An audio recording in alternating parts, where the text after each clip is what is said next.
Big welcome along to everybody.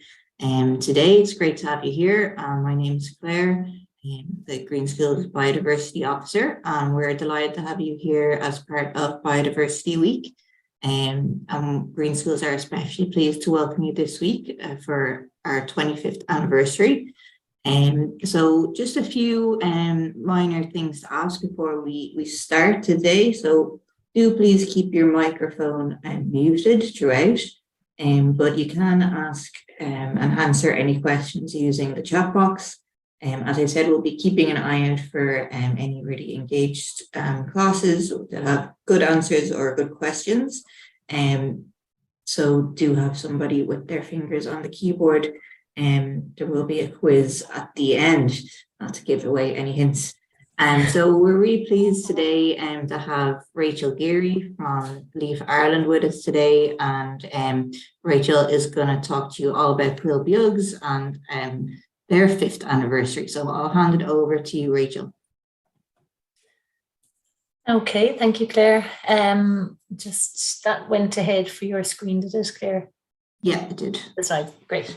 Okay, so thanks for the introduction, Claire. I'm delighted to be here today and be celebrating Biodiversity Week with everyone. We're also, as Claire said, celebrating the Green Schools anniversary, and we are also celebrating a slightly shorter anniversary, but so I work for the Learning About Forest programme, and we are in the same office as the Green Schools team. Both the programs are international, and in Ireland we've been running LEAF for almost 10 years, and during that process we developed a program called An Choill Bheag, which is Irish for Little Woodlands, and this is where we plant native woodlands in schools and businesses and colleges throughout the country. And this year we're celebrating 5 years of the program. So 5 is going to be the magic number for this webinar. We're going to talk about 5 habitats, 5 trees, 5 plants. And at the end, as Claire said, we're going to have a short quiz with just 5 questions in it. So be sure to listen as we go through the different species during the webinar. So as I said, we've been planting Choill Bheags around the country. I'm just going to play a super short video. It shows you just some photos of some of the schools we've worked with and one of the community groups. As I say, we plant native trees, and then over time, over the last 5 years, we've been going back with students and monitoring to see what biodiversity is in these woodlands. And you'll spot some of them in the photos, and we're going to be talking about more of them as we go through the webinar. So hopefully this will play okay for everyone.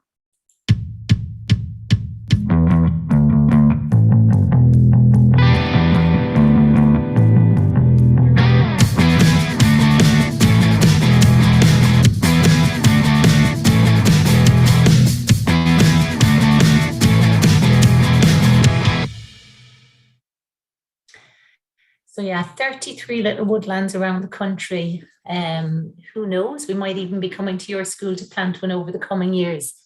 So 5 is the magic number because we're celebrating our 5th anniversary. And we're just going to start talking about different types of woodland habitats.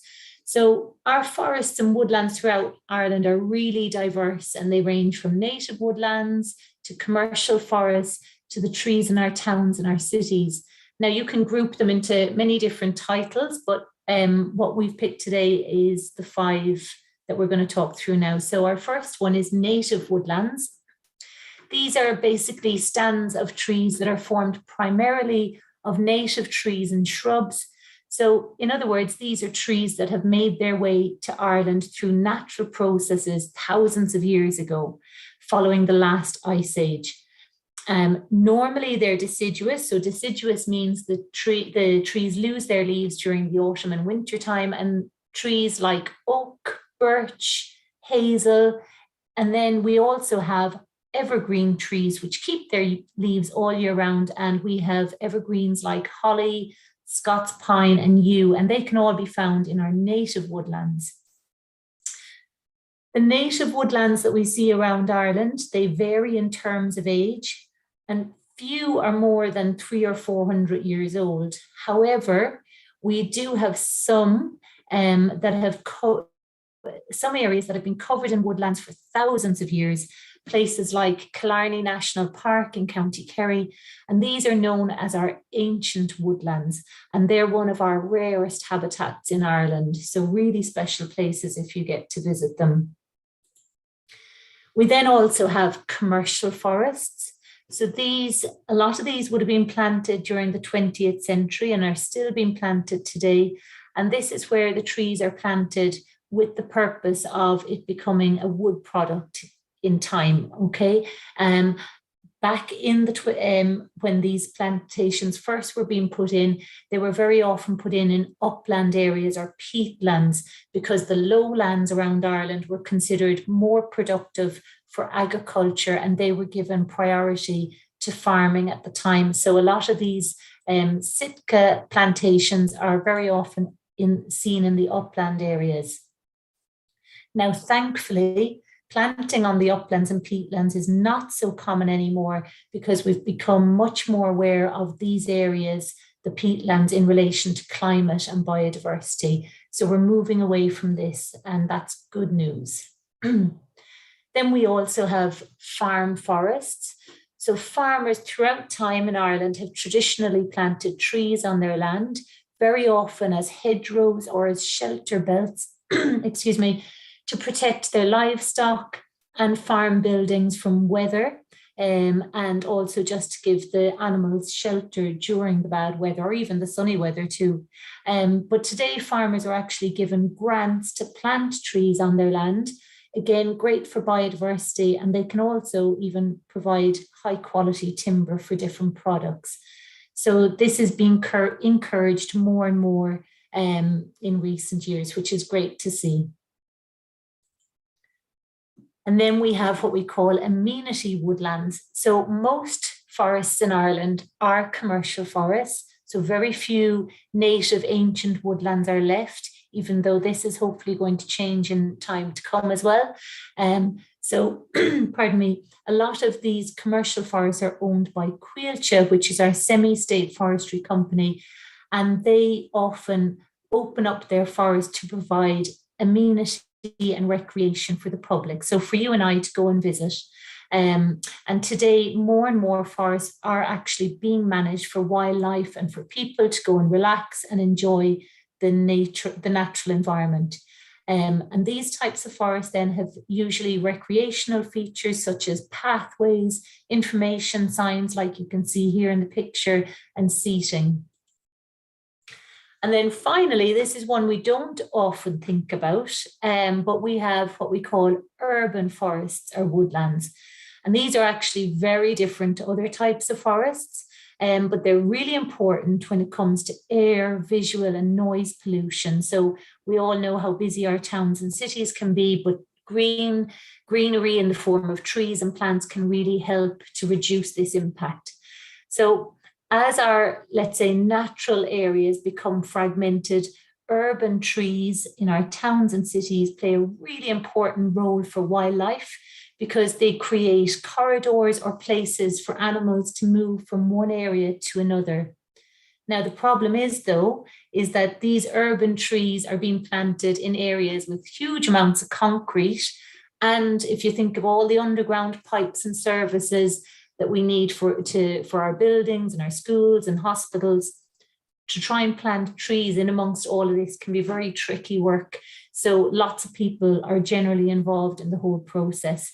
People like foresters, horticulturists, urban planners, even architects have to get involved, engineers, and then all the people that look after all these pipes and services under the water, they also need to be involved, because of course we know as trees grow, their root system also grows. So what we see above the ground is also under the ground in the form of the roots. So it takes a huge team of people to help these trees to grow and stay growing healthy. So we've got different native trees we're going to look at. So I've kind of avoided the more common ones that you might be familiar with, like oak and holly, and I've tried to pick ones that maybe you don't know so much about. So I'm going to play some short videos, but I'm also then going to talk you through some of them. So hopefully they'll play okay for you. So our Galder Rose, here's a little video to tell you a bit more about it. Welcome to Tree Facts. Galder Rose. It's not in fact a rose, but a native Irish tree. The leaf is medium in size and easy to identify with its 3 separate lobes.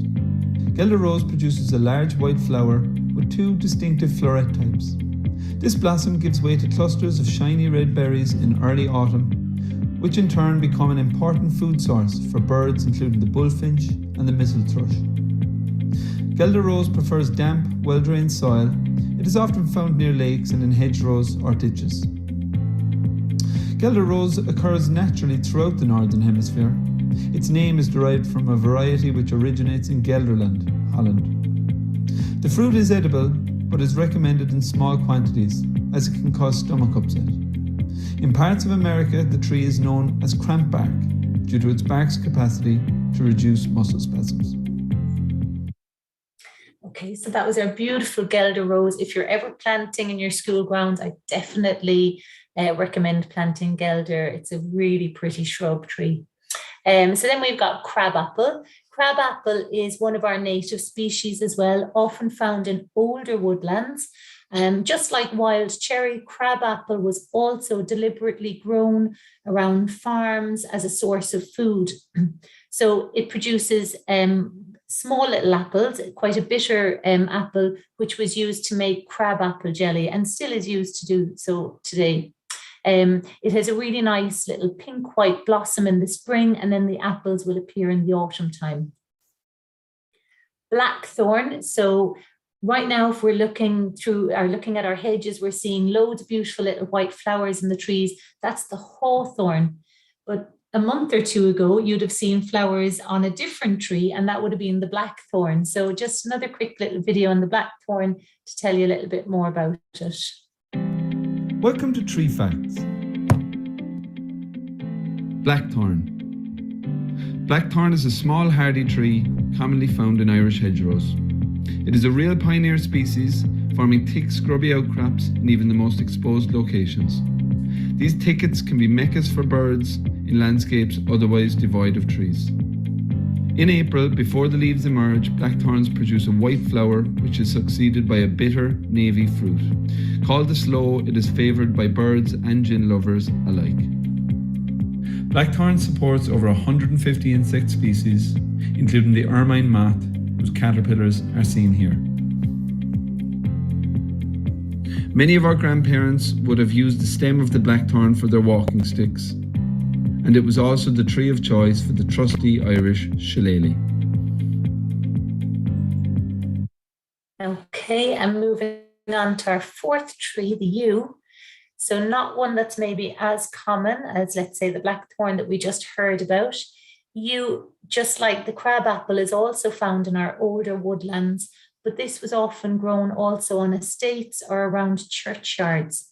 So it's one of our other evergreen trees, just like holly and Scots pine, but this one is a conifer, so it has the little needle-shaped leaves with dark foliage and these beautiful little red berries. The leaves are actually poisonous to most livestock, so cattle and horses shouldn't be eating them, and the seeds are also toxic. But strangely enough, the fruit can safely be eaten by birds, so it doesn't seem to affect the birds. Last of our 5 tree species then is the beautiful Scots Pine, and also our last little video clip. Welcome to Tree Facts. Scots Pine. Scots Pine is a tall evergreen conifer growing up to 300 years old. Scots Pine needles are slightly twisty and grow in pairs. Until recently, the native Irish Scots Pine was thought to have gone extinct and been replaced with a Scottish variant. However, recent research from Trinity College proves that at least one stand of trees in County Clare survived all along. Scots Pine can survive in difficult conditions, including shallow upland soils, as well as in a stunted form on certain peatlands. It is a useful tree for producing timber. The wood from Scots Pine has an attractive red-orange colour to it and is often called red deal in the industry. Ancient Brehon law acknowledged the Scots Pine as a lord of the woods, and there were stiff penalties for cutting one down. So for the teachers listening, we've got lots of other short little video clips on our YouTube channel of the other different native species that we find in Ireland. Some of the non-natives are also included, so just short little videos available online. So moving on to our 5 plants then found in the woodland habitats. This beautiful blanket of bluebells across the woodland floor is quite a common scene and probably one of the woodland plants that we're most familiar with. There is a non-native bluebell that we see sometimes in our gardens as well. The little bell is a bit more upright and slightly lighter in colour. So this one in the image is our native bluebell that we'll often see blanketing the floor of our woodlands. Another one that we see widespread across our damp forests, especially during April and May. This also forms kind of a blanket across the woodland floor, just like the bluebells and snowdrops. So around this time of the year, you'll see them with the little clusters of white star-shaped flowers, really pretty if you get to see them, have a close-up look at the shape of the flowers. They've got these big, broad green leaves. And you'll find it growing in areas of shade, just like your bluebells and your snowdrops. All parts of wild garlic are actually edible. People often make a pesto out of it, so it's lots of uses in food. And the leaves have that mild garlic flavour and can be eaten either raw or cooked. So that's the wild garlic. And then 3 more plant species. So our temperate forests, which are sometimes known as Atlantic or Celtic rainforests, these are the perfect places for mosses, lichens, and fungi to grow. Mosses are part of a group of plants known as biophytes, and again, often seen carpeting areas of the woodland. You might even see it growing on your school wall. And then this one over on the side, the brambles, we're all very familiar with this one, really hardy and determined. And the bramble uses powerful roots then to grow rapidly in almost any environment. Some people say you can physically see it growing. It grows so quickly. Really important part of a young woodland ecosystem, growing around young trees and protecting them from bigger mammals and that maybe trampling them or eating them. So we're all very familiar then with the lovely blackberries that it produces much later in the summer. And again, really important food source, not just for ourselves, but for wildlife as well.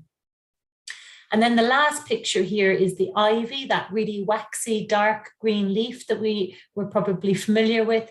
Ivy supports a huge array of wildlife, really important for our wildlife. It not only just provides food, but it also provides a place for birds and insects to nest in. The berries are a really important food source for birds and other insects. And it can be seen growing across the woodland floor, again, like a blanket almost, and it will also grow up and down the tree trunks of trees, okay? And then our last plant in the woodland, plants, I should say, group is the ferns. So ferns are a characteristic feature of all our woodlands. Some of the more common species are the hart's tongue, so this kind of longer one here that you see in the photo by the stone wall, and a lady's fern or bracken, which can often form, again, a blanket across clearings in the forest. So that's the bracken there that you see in the bottom picture. Okay, so moving on to our 5 birds then in woodland habitat. So loads of the birds that we see in Ireland, they're generalists and they can be found in different habitats up and down the country. So blackbirds, robins, they can all be found in woodland habitats just as easily as you'll see them in your garden or your school grounds. But about 28% of the birds are considered woodland species, so more specific to our woodlands. And very often they're heard rather than seen in amongst the trees in the woods. So it can be hard to spot them when you're going for your walks. So for this webinar, I've tried to take birds that maybe you're not so familiar with. So the first one we're going to look at here is the jay. The jay is a member of the crow family. They're almost kind of exotic looking with this pinkish brown body. And then they have this blue barred wing markings, which make them quite easy to identify. The jays play a really important role in dispersing acorns in our forest. So acorns, remember, are from the oak tree and a favorite food of the jay, and they disperse them in other areas and help the oaks to grow in new parts of the forest. So the jay is very seldom seen actually outside the forest. So you're not likely to see this probably in your school grounds unless there's a woodland nearby. And then we have our wood pigeon. Now, although this fella is commonly seen in our woods, he's also probably seen up and down the country and sometimes even considered a bit of a pest. So he's the largest of our pigeons. He's blue and grey and a little bit plumper than some of the other pigeons. He has this white patch then that you can see in the picture on its neck. And they tend to make kind of a loud clapping noise with their wings as they fly from the trees. And as I said, they can be seen all over the country and not just in the forest. Then our third little bird, very nice, well camouflaged bird here. So I think without this white breast on him, he'd be almost difficult to see against the tree here. He blends in really well. The tree creeper is especially adapted to life in the trees, and they can be seen running almost like a little mouse up and down the tree trunks, and they poke their bills into the crevices of the barks in search of bugs. So they'll eat lots of these different bugs that they'll find in the barks of the trees. Difficult to spot though. And then this unusual looking bird, the great spotted woodpecker. Okay, so the arrival of the great spotted woodpecker in some of our oak woodlands is of particular significance. They say that there's no historical evidence of it being in Ireland, and that this bird is kind of exclusively adapted to life in the trees. Now, I think from my readings about it, he's actually become more and more common, and you could possibly see him in your garden. But he is adapted to the life in the trees, and he plays an important role in actually creating new habitats within woodlands, because he makes holes in dead or dying trees, and these holes then are often used by other birds or mammals and even bats sometimes. So really interesting arrival to Ireland, although I think he has been here back in the 17th and 18th century, but because the forests were cleared, he died out, and then he's become more popular again in Ireland over recent years. So it's great to see his return.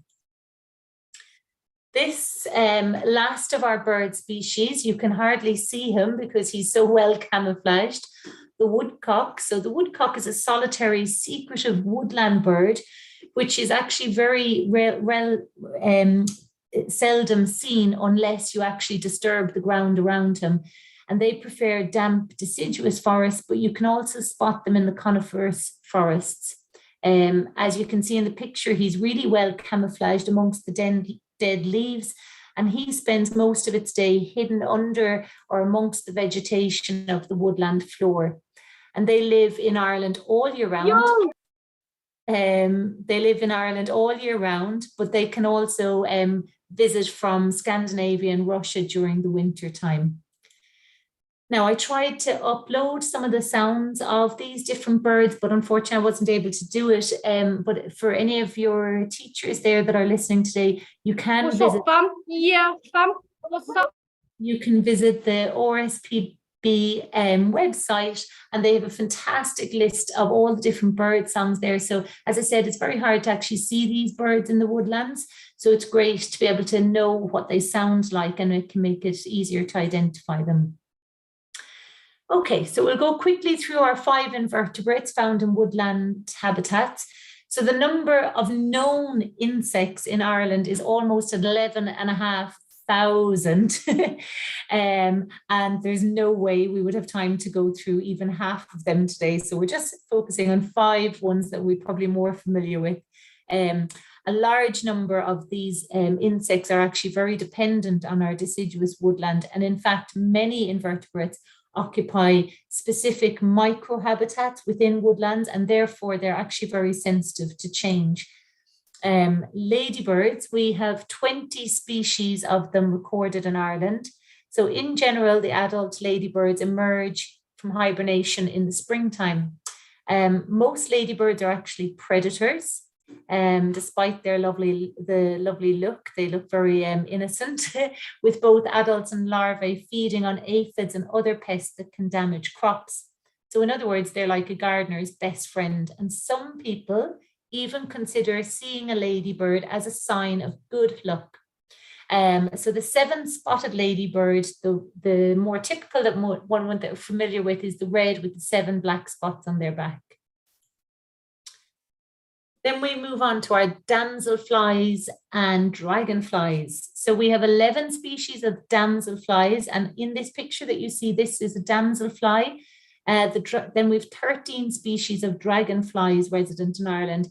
The damselflies generally tend to be smaller and more delicate looking, while the dragonflies are a bit more robust and broader. And they're often then seen around streams or lakes or boggy ponds in wooded areas. Woodlice, I think everyone knows of these little critters. So these little guys, we call them the ultimate recyclers. They help to break down the dead material, and they also help to recycle all these nutrients that would be otherwise gathering on the forest floor. So there's about 3,500 species of woodlice around the world, imagine, and there's 32 being recorded here in Ireland. And you will be able to find them everywhere, not just in the woods or the forest. So turn over any log or stone in your school grounds and you'll be sure to find woodlice under there. Butterflies then, they tend to be more visible than most other insects, with their coloured wings seen floating around the verges of woodlands on a summer's day. This beautiful little holly blue is a tiny blue butterfly that can be found around Ireland, but it is very much connected to the native woodland because it needs both holly and ivy throughout its life cycle. But it can be seen in gardens where if you have holly and ivy growing there. So the little holly blue butterfly. And finally, before we move on to our quiz, guys, we've got 5 mammals found in our woodland habitat. So most of you are probably familiar with these 5 mammals already. So first of all, what are mammals? Mammals are animals with a backbone and includes humans. They're usually covered in hair, and most mammals found in land will be walking on 4 legs. Now, obviously not us, but like our red fox here, or Oscuelga modra rua. And they can be found in woodlands throughout Ireland or along our hedgerows. Now you can find these as well wandering through your school grounds or in your gardens as well. They live in what's called an earth under the ground, and they have excellent hearing. And in fact, their hearing is so good while hunting for prey, they can actually hear earthworms, insects, and mice moving along the ground, which is incredible.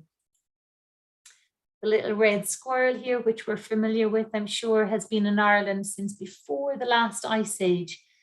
They eat cones, seeds, nuts, berries, fungi, and fruit, and they climb up and down the trees in the woodland and climbing down to the forest floor then to collect their food. They're really good at jumping from tree to tree, and they use their big bushy tail then for balance as they jump from tree to tree. They have excellent eyesight, and in fact, something I didn't know is that they're actually very good swimmers too. And then our badger, our beautiful badgers. So badgers again will make homes in woodlands, in uplands, and again can even be found in your garden or school grounds. But imagine over half of our Irish badger sets are found under hedgerows. So I think I mentioned already, but our hedgerows in Ireland are really important. We don't have huge areas of forests, but we have lots of hedgerows up and down the country. And these are really important for our wildlife, our birds, our mammals, because they nest in them, they hunt in them. So really important that we look after our hedgerows. Badgers also have very good eyesight, and they can actually see better than humans at nighttime. And they live on a diet almost entirely made up of plant roots and earthworms, imagine. Badgers are actually very clean mammals as well. They regularly clean out their bedding, which is made up of dried grass, straw, and leaves. And this little fella, the Irish stoat.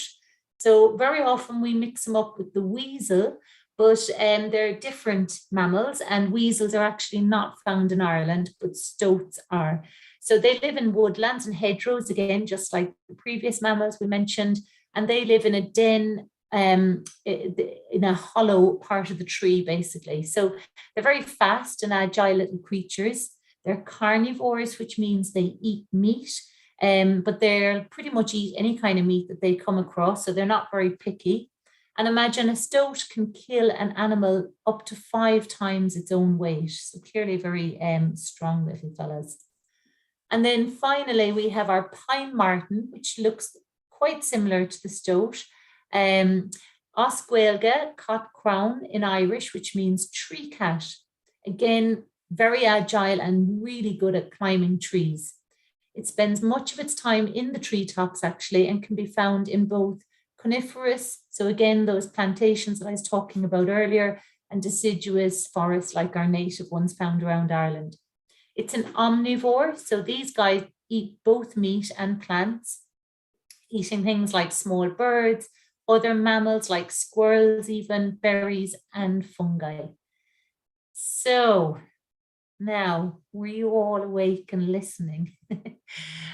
5 different topics. So we've got 5 questions, guys. I know Claire said to keep yourselves muted. So we're going to ask you to pop your answers into the chat. So get yourselves ready. We've got 5 questions. So the first question is, can you remember 3 of the 5 trees that we spoke about? So can you remember 3 of the 5 trees we spoke about? By all means, if you can remember all 5 of them, brilliant, jot them down. So Claire is going to be keeping an eye on the chat there.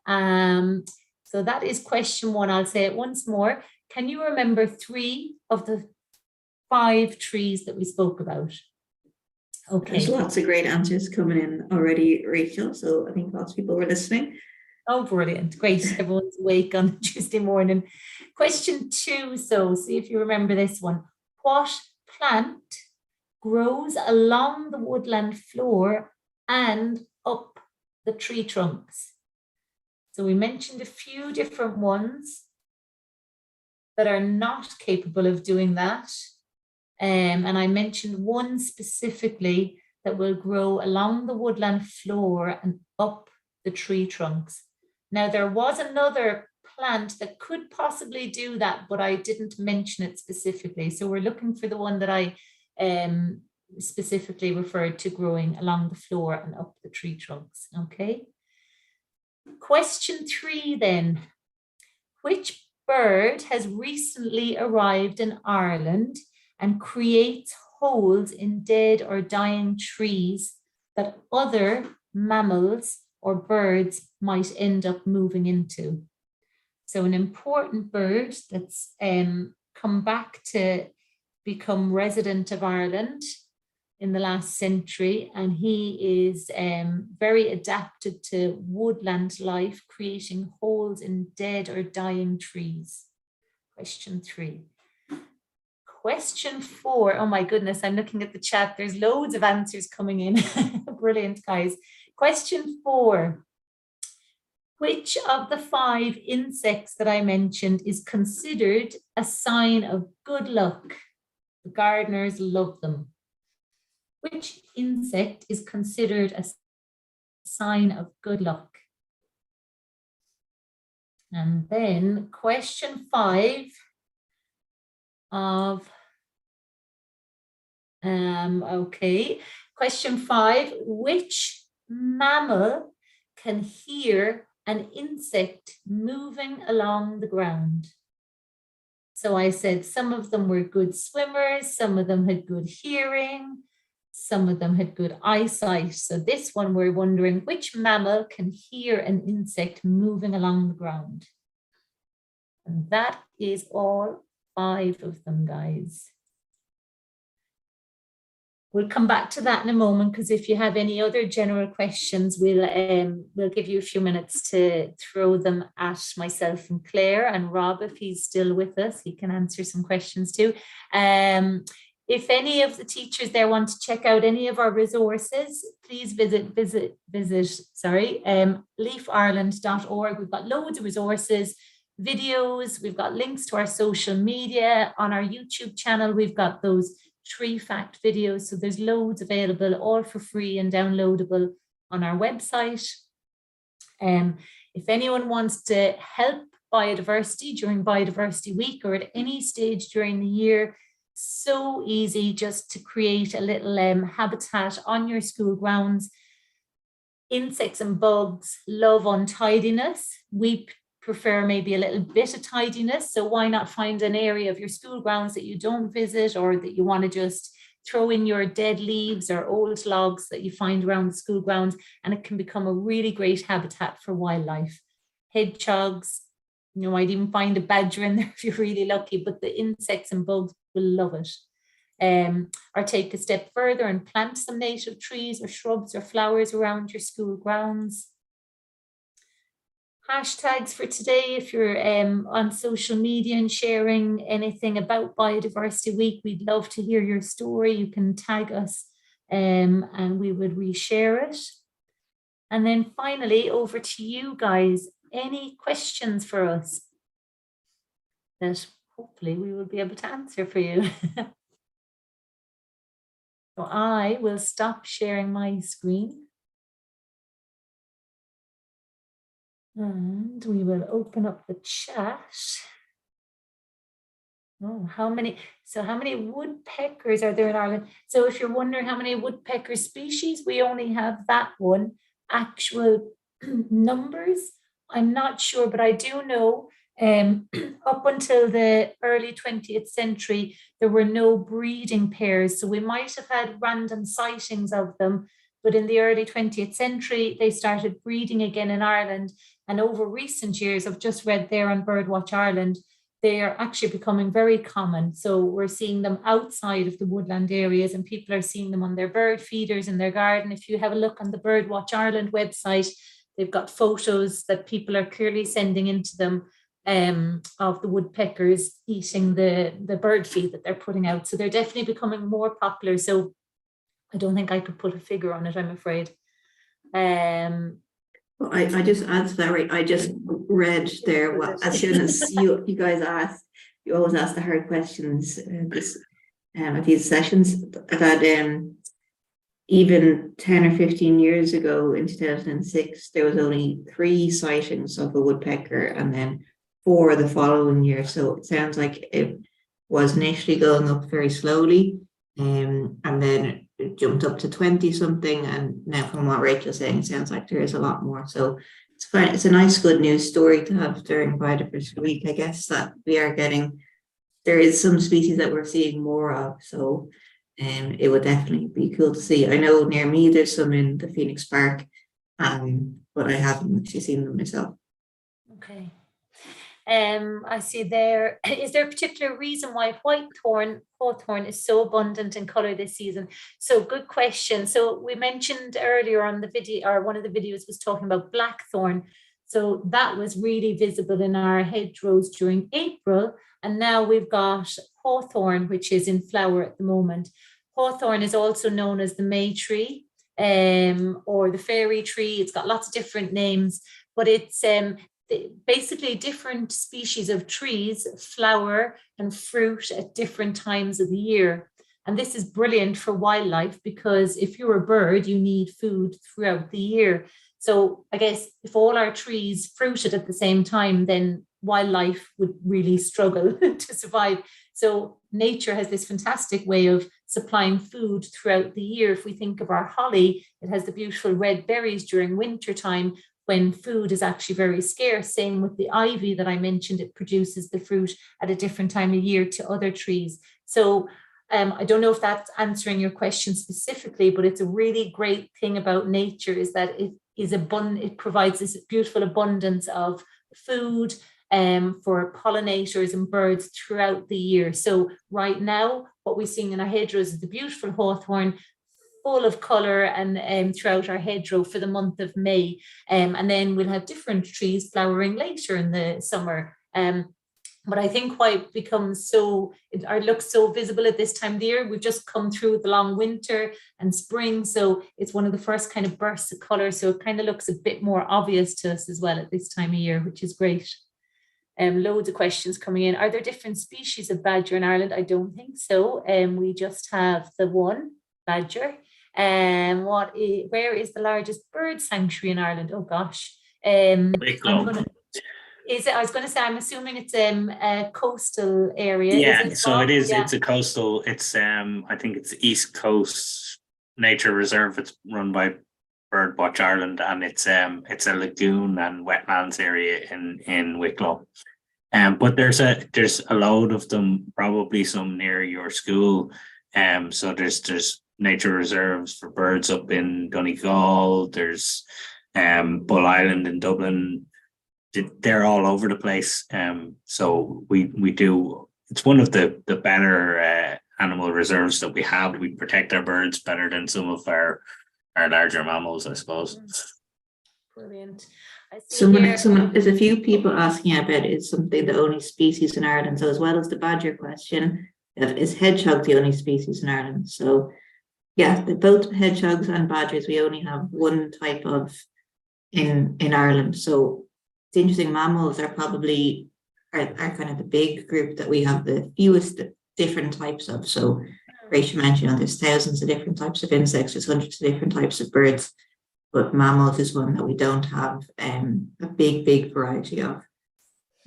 I see here, Jane Byrne, which plant is most useful to native birds and animals? So I suppose if we're talking about trees, the oak tree has probably the biggest diversity of species on it. So, but people then get afraid of the thoughts of planting a big oak tree. But I mean, it's going to be 100 years before it's massive. And I suppose that in terms of trees, oak would be a fantastic tree to plant.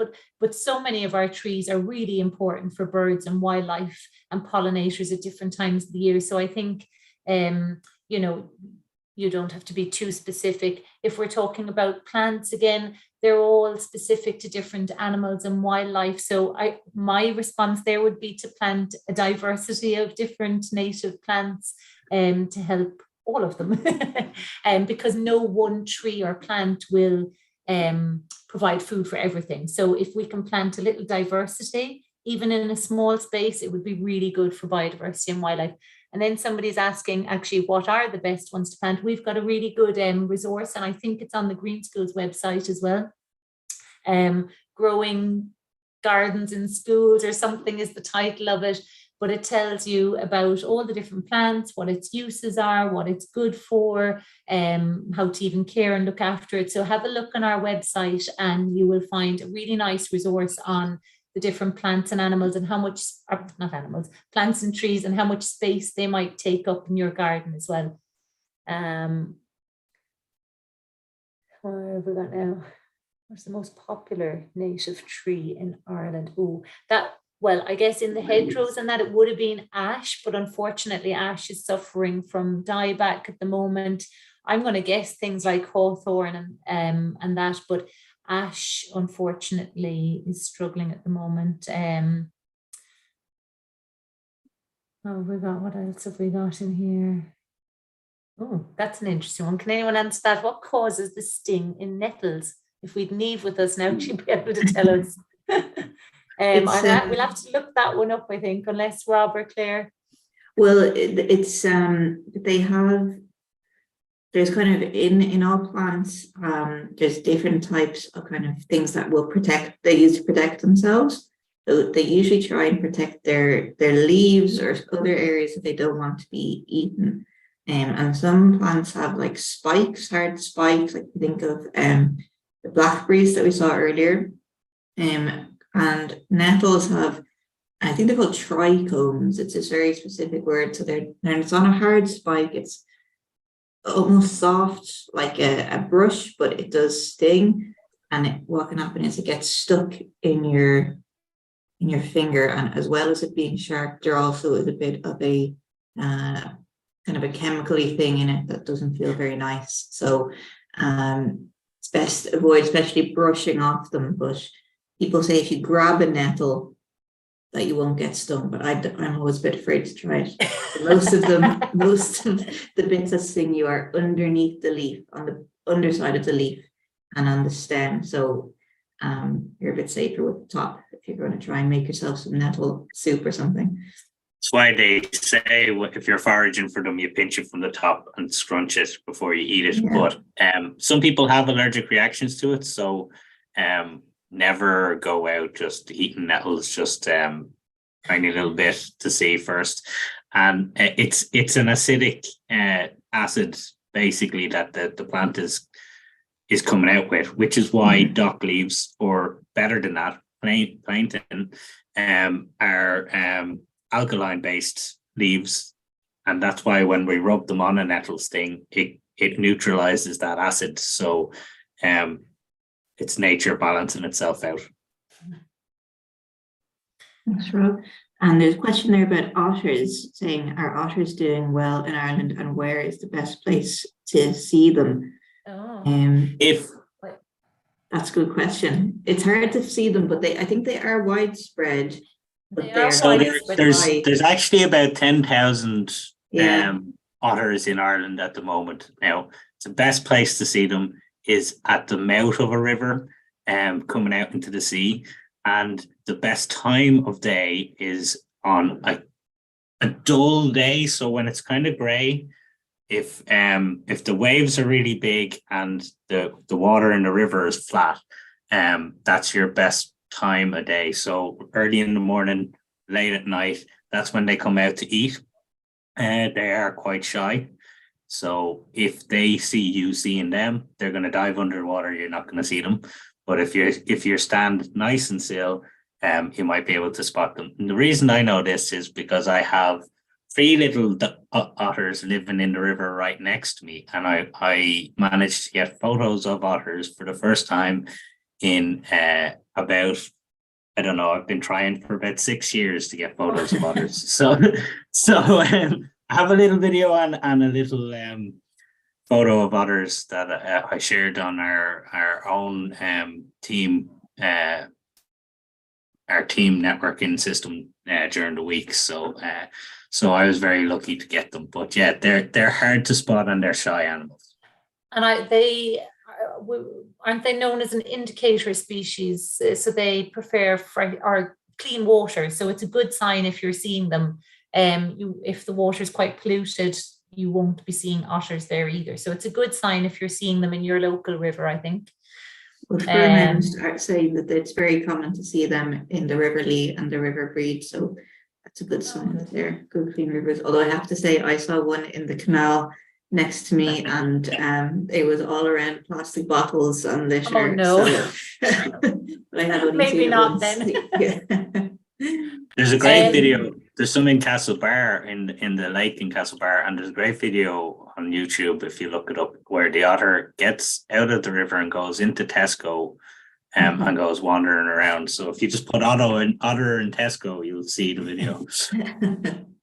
Okay, guys, so we will wrap things up. I think some of you need to log off anyway. In relation to the quick quiz, Claire is going to go back through the answers and she will reach out to the winning schools. Am I right, Claire? That's right. Yeah, no, I don't know how I'm going to be able to pick, because there were loads of correct answers coming through, and people that are very, very quick with their finger on the keyboard. So well done. Some speedy responses there. Yeah, but I'll be in touch. And if other chances to win a spot prize, if you do any of our activities, make sure you send us a picture, and you could be in it with a chance as well. So send us an email with any of the things you get up to. I think there's some students there that feel like they're finishing for their summer holidays there. Yeah. Brilliant, guys, and thanks for your engagement in the chat. Hope you enjoyed, and keep an eye on our website for any future webinars or chats that might be happening. Thanks, everyone. Thanks, Rachel. That was great. Thanks, guys. Bye, everybody. Bye. Enjoy the rest of the week.